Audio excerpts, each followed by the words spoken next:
Here we go again sa mga makakating paa. Let's go! Camping na naman tayo mga lagalag, mga ka-idols. So for this video, ito na naman, mag-setup na naman tayo ng tent. Ito nga palang tent namin, 6 to 8 packs ng Bidalido mga ka-idols. So napakaganda nito, no? Solid talaga to. Hindi to tatagusan ng ulan. Napaka-solid niyan. So inulan kami dito na sobrang lakas, pero kinaya niya talaga. May kasama pang konting hangin na malabab-lipad-lipad na yung tent. Pero yung pegs naman kasi namin, napakahaba din. Kunti na lang, may sandipan na yung haba. So yun, medyo matrabaho siya, pero masaya dahil marami kami nag-set up. 4 kami dyan, no? So, yung isang kasama namin, hahabol pa lang kasi may trabaho pa yung wife niya. So ayun mga kadol, unti-unti lang tumatayo yung aming tent. Ayan, saya-saya niyan. So medyo maulan nga tong buwan na to dahil nataon tayo sa tag-ulan na buwan. Pero masaya pala mag-camping kahit maulan.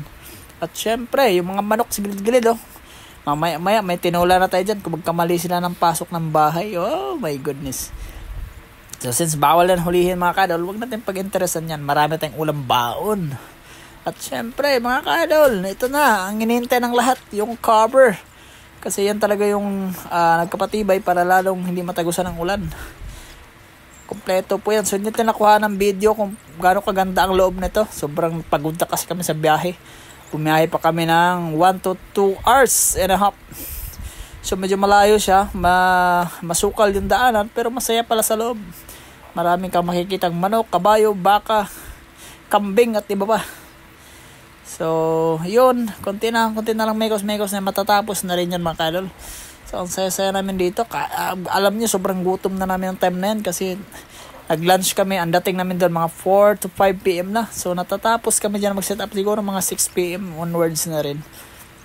So sobrang naglelekramo na yan tiyan namin. Kaya minsan napag-initan na yung mga manok at tinula kaya to. Sarap to mamaya. So hindi yan pwedeng gawin kasi unang-una hindi natin alaga yan. So yun mga kadol, patapos na. Thank you. So ito na naman, isa-set up na naman natin itong another one, Bidalido. So 6 to 4 packs yan mga kadol. So nga pala, sa mga willing bumili niyan mga kadol, bebenta pala yan kasi balak ng may-ari i-upgrade nila yung laki. Bibili sila ng inflatable ng ewan ko anong brand yung bibilhin nila. Basta bibili sila, balak na bumili ng inflatable na tent. So yun mga kadol, baka sa may mga willing bumili dyan, mura na lang yan. Automatic Bidalido 4 to 6 packs, ang bilihan natin nasa 12k something, bebenta na lang yan ng 7.5. So sa mga willing bumili niyan, PM na makadol, walang gas-gas yan, sobrang maingat ang may-ari. Subok na yan, pantatlong gamit pa lang namin yan. So yun, sa mga willing bumili dyan. So napakaganda, kita nyo, itim na itim. Yan po yung may-ari, naka-black din ng damit, si Faring Bobby.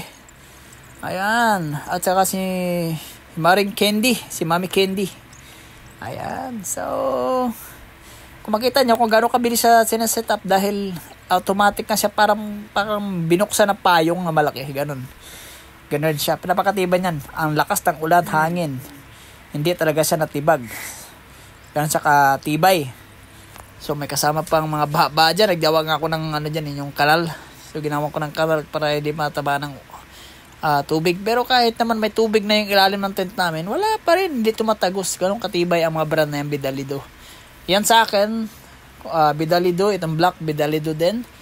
At siyempre yung Montana, hindi pa namin nakasama dahil may meeting pa yung wife ni Bossing. Hahabol daw sila mamayang gabi. At kami muna nagkalikot-kalikot diyan. Ayun. So mapapakita natin mamaya kung gaano kalakas yung ulan nasa dulo. Bago kami dumating dyan, tapos na nga yung ulan. So nung dumating kami, may konting ambon-ambon na lang. At dali kami nag-set up para matapos na ang lahat.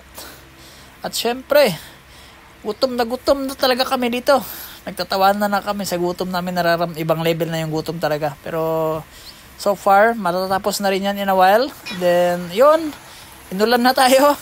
Yan na yun, mild na yan na ulan. Pero yung inulan kami kagabi, sobrang lakas ng gabing iyon, sobrang lakas ng ulan. At saka itong umaga na to, so nakapag-video ako, medyo mababa na yung ulan na yan. Yung kanina pa, sobrang lakas. Ayun, Bidalido, napaka-solid. Kita mo na, dumudulas din ng tubig. At sa mga willing bumili nitong Vidalido brand na 4 to 6 packs, PM na kayo sa akin mga idol. At hanggang sa muli, maraming salamat sa iyong pagpanonood na walang sawang pagpanonood. Thank you for watching. God bless you all and see you to the next video. Mabuhay ang Team Camper!